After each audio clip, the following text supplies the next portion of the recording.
Subscribe करें हमारे YouTube channel साधना gold को और पाएं वीडियोस सबसे पहले। बेल आइकन दबाना ना भूलें। आपको मालूम है कि एक बार सुखिया के मन में विचार आया कि मैं लाला को दुग्धपान कराऊं। जी हां, ये जो फल बेचने वाली आती थी सुखिया, गोविंद ने कभी किसी जन्म में इसको यह आशीर्वाद दे दिया था कि ठीक है, मैं तुझे दुग्धपान, तेरे दुग्ध का पान मैं करूंगा, बालक बनूंगा मैं तेरा।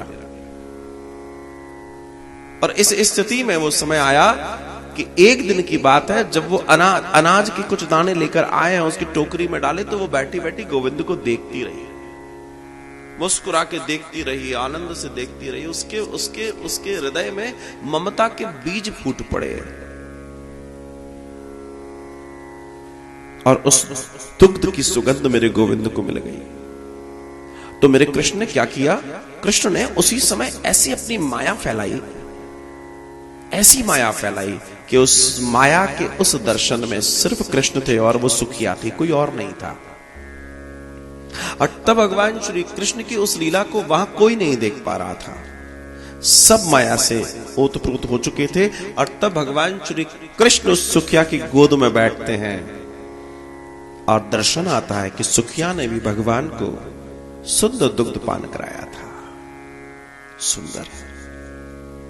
और वो छोटा सा लल्ला उस सुखिया की गोद में बैठा और वो छोटे से स्वरूप को बड़े प्रेम से, बड़े आनंद के साथ उस सुखिया के जीवन का सुख बनाते हुए भगवान ने उसके जीवन पर कल्याण कर दिया। बिलीव करने वाली बात यह है कि अगर आपने सोच लिया कि ऐसा होना चाहिए तो होगा। इतने दयालु है हमारे गोविंद। आप इस बात की कल्पना करके देखिए कि गोविंद ने आप पर कितने बार कृपा की है, कितने बार। हर बार जब आपने कोशिश की, परमात्मा ने कहीं ना कहीं से आपके काम बनाए हैं। आज इस सुखिया का एक विचार था जन्मों से, किसी दिन इस लाला को मैं दुग्धपान कराऊंगी। वो अपनी ममत्व देना चाहती थी और उस ममत्व को भगवान श्री कृष्ण को उसने परोस दिया। और जब ये घटना घट गई तो भगवान रींझ गए। उसने तो दूध दिया था अपना, भगवान ने उसको हीरे मोतियों से भर दिया। भगवान ने उसे हीरे मोतियों से भर दिया। उसके परिवार, उसके बच्चे, उसके सब कुटुंब को इतना माला माल कर दिया जिसकी आप कल्पना नहीं कर सकते। मेरा कहने का तात्पर्य भी यही है, भगवान को अगर कुछ देना है तो अपना भाव दीजिए, परोसिए ना अपना भाव। आप बहुत अच्छा हलवा बना रहे हो, बहुत अच्छे ड्राई फ्रूट्स ला रहे हो, बहुत अच्छी मिश्री, जो व्हाटएवर जो भी आप भगवान के भोग में रख रहे हो, रखो, रखना चाहिए, लेकिन आपकी ममता भी तो उसके साथ हो। जैसे आप भगवान को लड्डू गोपाल के रूप में, बालक के रूप में सामने, या जैसे आप मान रहे हो, फिर वो भाव भी तो चाहिए साहब। मानना और भाव से मानना, इन दोनों में अंतर है। कृष्ण की एक एक लीला का अगर आप आनंद लेंगे ना, तो उस आनंद के पीछे इतना बड़ा बड़ा विज्ञान छुपा है कि आप कहेंगे ये हो क्या रहा है। इतने आसानी से कृष्ण मिल सकते हैं, इतने आसानी से ब्रह्म मिल सकता है। जी हां, इतनी ही आसानी से ब्रह्म मिल सकता है। आप लो तो सही, आप प्राप्ति करने की योग्यता तो सिद्ध कीजिए अपनी। आप योग्यता सिद्ध नहीं कर पाए और आप कहते हो प्राप्ति हो जाए।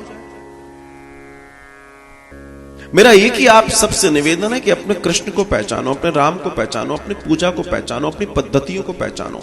अब प्लीज कोई पूजा अपने मन से भी करो। हम ये वाले फूल चढ़ा सकते हैं क्या? हम नारियल ऐसे रख सकते हैं क्या? हम जल का लोटा मंदिर में किधर रखें?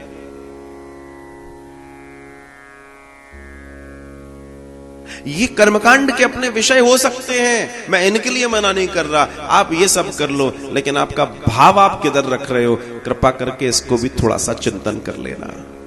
आपका भाव, आपका प्रेम, सारा कुछ इसी से करते रहोगे क्या? अपने दिमाग से ही करते रहोगे क्या सारा कुछ? कुछ हृदय से भी कर लो।